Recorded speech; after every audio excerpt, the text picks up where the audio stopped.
Assalamualaikum warahmatullahi wabarakatuh. Waalaikumsalam warahmatullahi wabarakatuh. Ya, perkenalkan nama Ibu Edam Sedianingrum. Ibu adalah guru sosiologi di SMA Negeri 1 Trisih. Pada kesempatan kali ini, Ibu akan menjelaskan tentang hubungan sosial atau interaksi sosial. Sebelum Ibu menjelaskan lebih lanjut, persiapkan buku, catatan, dan juga alat tulis kalian. Karena akan ada yang perlu kalian tulis pada saat Ibu menjelaskan materi tersebut. Oke, sudah siap semuanya? Siap. Kita mulai pelajaran hari ini. Kita akan membahas tentang interaksi sosial dalam dinamika kehidupan sosial.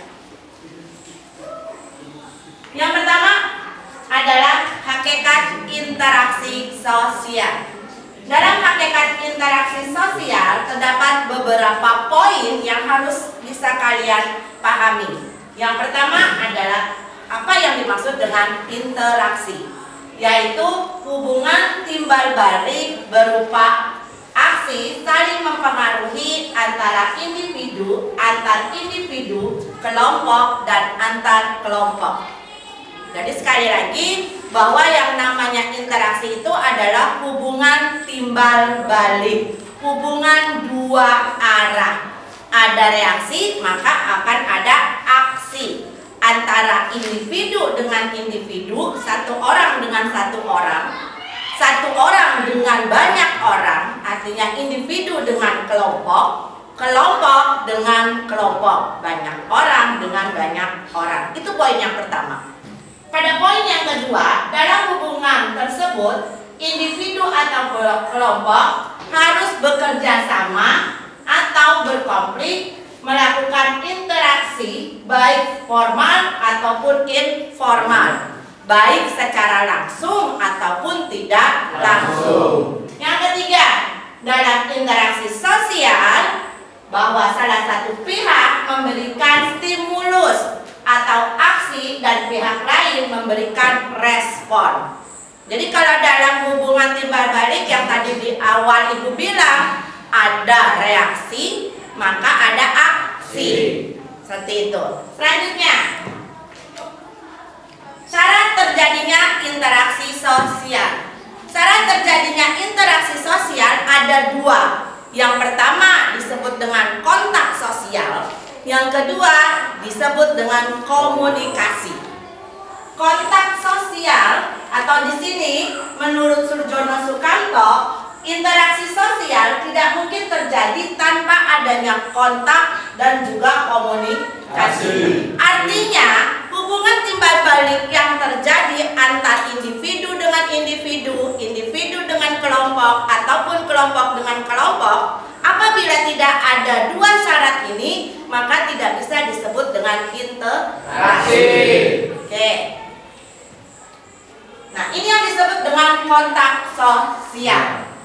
Kontak sosial diturunkan dari bahasa Latin yang artinya cum, yaitu bersama-sama, dan tender yang berarti menyentuh. Jadi kalau kita memegang tangan kita atau memegang tangan lawan kita, itu artinya kita sudah melakukan kontak sosial secara bahasa. Seperti itu. Yang kedua, kontak sosial dapat bersifat positif atau juga dapat bersifat negatif. Kontak sosial yang bersifat positif itu mengarah pada yang namanya kerja sama. Sedangkan kontak sosial negatif mengarah pada pertentangan atau konflik. Yang ketiga, kontak sosial dapat bersifat primer dan juga kontak sosial dapat bersifat sekunder. Kontak sosial primer terjadi ketika para peserta interaksi ketika para peserta interaksi bertatap muka secara langsung. Seperti yang Ibu lakukan di kelas ini adalah termasuk dalam kontak sosial primer. Sedangkan kontak sosial sekunder adalah interaksi yang dilakukan secara tidak langsung. Contoh, ketika kalian menelpon teman kalian, ketika kalian menelpon orang tua kalian, itu secara tidak langsung. Kenapa? Karena ada alat bantu dalam melakukan interaksi sosial. Yang kedua adalah komunikasi. Komunikasi adalah pengiriman atau penerimaan pesan atau berita antara dua orang atau lebih, sehingga pesan yang dimaksud dapat dipahami oleh 5 unsur pokok dalam komunikasi. Yang pertama unsurnya adalah komunikator, yaitu pihak yang menyampaikan pesan. Yang kedua, komunikan, yaitu pihak yang menerima pesan. Yang ketiga, pesan itu sendiri atau sesuatu yang ingin disampaikan oleh seseorang. Media itu adalah alat dari komunikasi atau alat untuk menyampaikan pesannya. Selanjutnya, efek, yaitu perubahan yang diharapkan. Artinya ketika seseorang melakukan atau mengirim pesan, maka akan memberikan efek kepada orang yang menerima pesan tersebut.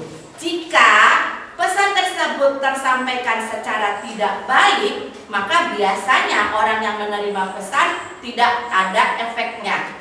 Nah, itu tidak bisa disebut dengan komunikasi. Artinya bahwa interaksi yang dilakukan itu gagal. Kenapa? Karena komunikasinya tidak mencakup 5 unsur pokok ini. Selanjutnya, ini adalah faktor-faktor pendorong interaksi. Ada 5 faktor. Yang pertama adalah imitasi, atau kalau paling gampangnya memahami apa itu imitasi. Imitasi itu adalah meniru. Hampir semua makhluk hidup akan meniru makhluk hidup yang lain. Kita lihat, imitasi adalah tindakan meniru orang lain. Imitasi dapat dilakukan dalam bermacam-macam bentuk. Misalnya gaya bicara, tingkah laku, adat dan kebiasaan, pola pikir, apa saja yang dimiliki atau dilakukan oleh seseorang. Kita ambil contoh, misalnya kamu mengidolakan seseorang, ya, katakanlah kamu mengidolakan misalnya Insinyur Soekarno, atau kamu mengidolakan grup, kalau yang lagi boomingnya itu adalah BTS, gitu ya. Apa yang dilakukan oleh BTS dari model gaya rambut, gaya pakaian, cara berbicara, cara berjalan, itu kamu ikutin. Meskipun tidak semuanya kamu ikutin, tapi setidaknya apa yang dilakukan oleh idola kamu itu sebagian kamu ikuti dalam kehidupan kamu, tanpa melihat apakah itu cocok, baik ataupun tidak. Seperti itu. Itu yang namanya imitasi, meniru gaya orang lain. Selanjutnya ada yang namanya sugesti. Sugesti berlangsung ketika seseorang memberi pandangan atau pernyataan sikap yang dianut oleh orang lain, gitu ya. Atau biasanya sugesti itu diberikan ketika ada orang, kalau kita sering lihat itu di pinggir jalan orang terhipnotis, gitu ya. Orang hipnotis itu kan terkadang tuh ada di bawah alam sadarnya, maka dengan mudah kita memberi sugesti. Seperti itu. Atau gini, sugesti itu muncul ketika sesuatu kebiasaan yang kita sering lakukan. Kita sering pergi ke dokter A, tiba-tiba kita pindah ke dokter B. Nah, padahal obat yang diberi kedua dokter ini sama, tapi kalian merasakan kalau saya ke dokter A jauh lebih cepat sembuhnya ketimbang ke dokter B. Di sanalah yang namanya sugesti bermain. Oke? Materi yang tadi yang sudah Ibu sampaikan, mudah-mudahan kalian bisa memahami. Dan sebelum Ibu menutup pelajaran hari ini, mari kita sama-sama membuat kesimpulan tentang pelajaran interaksi. Yang pertama adalah pengertian interaksi, yaitu hubungan timbal balik antara individu dengan individu, individu dengan kelompok, kelompok dengan kelompok. Yang kedua adalah syarat-syarat terjadinya interaksi. Ada dua, satu adalah kontak sosial, dua adalah komunikasi. Yang ketiga adalah faktor yang mempengaruhi terjadinya interaksi. Yang pertama adalah imitasi, yang kedua sugesti. Selebihnya kita akan bahas pada pertemuan yang berikutnya. Terima kasih. Semoga kalian selalu senang belajar sosiologi. Assalamualaikum warahmatullahi wabarakatuh.